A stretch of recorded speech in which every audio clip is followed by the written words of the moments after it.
கண்டெய்னரில் பிடிப்பட்ட 570 கோடி ரூபாய் ஸ்டேட் வங்கிக்கு சொந்தமானதே என்று சென்னை உயர்நீதிமன்றத்தில் வங்கி சார்பில் தெரிவிக்கப்பட்டுள்ளது. இதுபற்றி கூடுதல் தகவல்களை நமது உயர்நீதிமன்ற செய்தியாளர் செந்தில்குட்டியிடம் தொலைபேசி வாயிலாக கேட்போம். வணக்கம் செந்தில்குட்டி. 570 கோடி ரூபாய் வழக்கில் உயர்நீதிமன்றத்தில் ரிசர்வ் வங்கி, பாரத ஸ்டேட் வங்கி தரப்பில் தெரிவிக்கப்பட்டுள்ள விவரங்கள் என்ன என்பது குறித்து சொல்லுங்க. அதாவது டிராபிக் ராமசாமி 570 கோடி ரூபாய் திருப்பூர்ல பறிமுதல் செய்யப்பட்டது. அது குறித்த நடவடிக்கை எதுவும் எடுக்காமல் தேர்தலுக்கான அந்த அறிவிப்புகளை தேர்தல் முடிந்து அதுக்கான முடிவுகளை வெளியிடக்கூடாது என்று சென்னை உயர்நீதிமன்றத்தில் ஒரு அவசர வழக்கு ஒன்றை தொடர்ந்திருந்தார். அந்த வழக்கு இன்று நீதிபதிகள் கல்யாண சுந்தரம், கிருஷ்ணகுமார் முன்னிலையில் விசாரணைக்கு வந்தது. அதில் பாரத ஸ்டேட் வங்கி சார்பாக ஆஜரான வழக்கறிஞர் இது தங்களுடைய பணம் அதாவது ரிசர்வ் வங்கியோட அனுமதியின் பேரில் இங்கிருந்து விசாகப்பட்டினத்திற்கு மாற்றுவதற்காக கொண்டு செல்லப்பட்ட பணம் என்ற தகவலை தெரிவித்தனர் நீதிமன்றத்தில். இதே போல ரிசர்வ் வங்கி சார்பில் ஆஜரான வழக்கறிஞர் இது தங்கள் அளவுக்கு அதிகமான பணத்தை கையாளும் பொழுது ஒரு ஸ்டேட் பேங்க் வங்கியிலிருந்து மற்றொரு ஸ்டேட் பேங்க், அதாவது குறைந்த பணம் இருக்கக்கூடிய வங்கிகளுக்கு மாற்றுவது வழக்கமான ஒரு நடவடிக்கை தான்.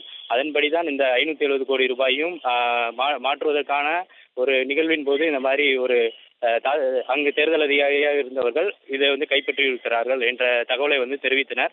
மேலும் டிராபிக் ராமசாமி ஏற்கனவே பல பொதுநல வழக்குகளில் உண்மைத்தன்மை இல்லாமல் பல வழக்குகளை இது போன்று தொடர்ந்துள்ளதாகவும், இது அதிக அளவில் 570 கோடி என்ற தொகையாக இருக்கும் பட்சத்தில் அரசியல் ரீதியான தங்களுடைய ஆதாயத்திற்காக இந்த மாதிரி வழக்குகளை தொடர்ந்து வருவதாகவும் அவர் தரப்பில் தெரிவிக்கப்படுது.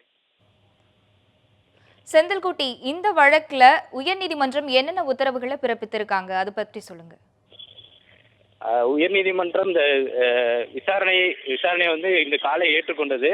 இந்த மனுக்களை மதியம் 3 தரப்பிலும் விசாரணை நடத்தப்பட்டது. அதாவது தேர்தல் ஆணைய தரப்புல, அதுக்கப்புறம் மனுதாரர் தரப்புகள், இந்த 3 மனுதாரர்கள் வந்திருந்தார்கள் இந்த வழக்குகள் சம்பந்தமாக. அதே போல எஸ்பிஐ தரப்பு வழக்கறிஞர்களிடமும் ஆர்பிஐ தரப்பு வழக்கறிஞர்களிடமும் இந்த வாதங்களை விசாரணை நடத்தப்பட்டது. இந்த விசாரணைகளை விசாரித்த நீதிபதிகள் இன்று மாலை 5 மணிக்கு இது குறித்த ஒரு முக்கிய முடிவை அறிவிப்பார்கள் என்று தெரிவித்துள்ளனர். செந்தில்குட்டி, இந்த வழக்கின் பின்னணி குறித்து கொஞ்சம் சொல்லுங்க. அதாவது தேர்தலுக்கான இந்த தேர்தல் முடிவுகளை வெளியிடுவதற்கான தேதியை மாற்றி அறிவிக்க கோரி 3 பேர் சென்னை உயர்நீதிமன்றத்தில் இந்த காலை அவசர வழக்கு தாக்கல் செய்திருந்தனர். அதில் டிராபிக் ராமசாமி என்பவர் 570 கோடி ரூபாய் தேர்தலுக்காக பணப்பட்டுவாடா செய்வதற்காக லாரிகளில், கண்டெய்னர் லாரிகளில் கொண்டு செல்லப்பட்டதாகவும், அதிலிருந்து அது அரசியல் கட்சிகள் பணத்தை பட்டுவாடா செய்வதற்காக கொண்டு செல்லப்பட்டதாகவும் அதில் குறிப்பிட்டுள்ளார்.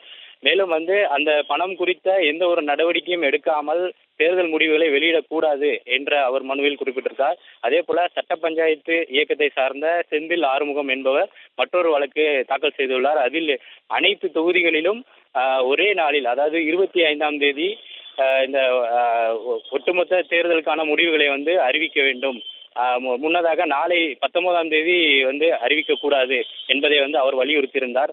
மேலும் இந்த பணப்பட்டுவாடா செய்யக்கூடிய செயல்களில் ஈடுபட்ட வேட்பாளர்கள் தகுதி நீக்கம் செய்ய வேண்டும். அதே போல அந்த சில கட்சிகள் அந்த பணப்பட்டுவாடா செய்து ஈடுபட்டிருந்தால் அந்த கட்சிக்கான அங்கீகாரத்தை ரத்து செய்ய வேண்டும் என்றும் தேர்தல் ஆணையம் நடவடிக்கை எடுக்க வேண்டும். அதற்கான இதையும் வழக்காக தொடர்ந்திருந்தார். மேலும் தலித் பாண்டியன் என்பவர் அரவக்குறிச்சி தொகுதியில் டிஎம்கே மற்றும் ஏடிஎம்கே கட்சிகள் அதிக அளவில் பணத்தை பட்டுவாடா செய்தனால் 2 தொகுதிகளில் மட்டும் தேர்தல் நிறுத்தி வைக்கப்பட்டுள்ளது. இதுக்கான தேர்தல் 23ஆம் தேதி நடத்தப்பட்டு அதுக்கான முடிவுகள் 25ஆம் தேதி வெளியிடுவதாகவும் தெரிவிக்கப்பட்டிருந்தது. இவ்வாறு செய்வதன் மூலம் 19ஆம் தேதி முடிவுகள் ஏற்கனவே மற்ற 232 தொகுதிகளுக்கு வெளியிடும் பட்சத்தில் அதில் யார் ஆளுங்கட்சியாக வரும் கட்சிகள் நிலையை வைத்து அந்த வாக்காளர்கள் அனைவரும் அரவக்குறிச்சியோ தஞ்சாவூர் தொகுதியில் உள்ள மற்ற மக்கள் அனைவரும் அதை பார்த்து ஓட்டளிக்கக்கூடிய நிர்பந்தப்படுத்தக்கூடிய ஒரு சூழ்நிலை ஏற்படும் என்றும் அந்த மனுவில் அவர் குறிப்பிட்டிருக்கிறார். இந்த 3 வழக்குகளும் ஒரு 3 வழக்குகளையும் சேர்த்து இன்று நீதிபதி கல்யாண சுந்தரம் மற்றும் கிருஷ்ணகுமார் இந்த வழக்குகளை விசாரித்தனர். இந்த 3 வழக்குகளையுமே 5 மணிக்கு தீர்ப்பு வழங்குவதாகவும் அவர்கள் தெரிவித்துள்ளனர்.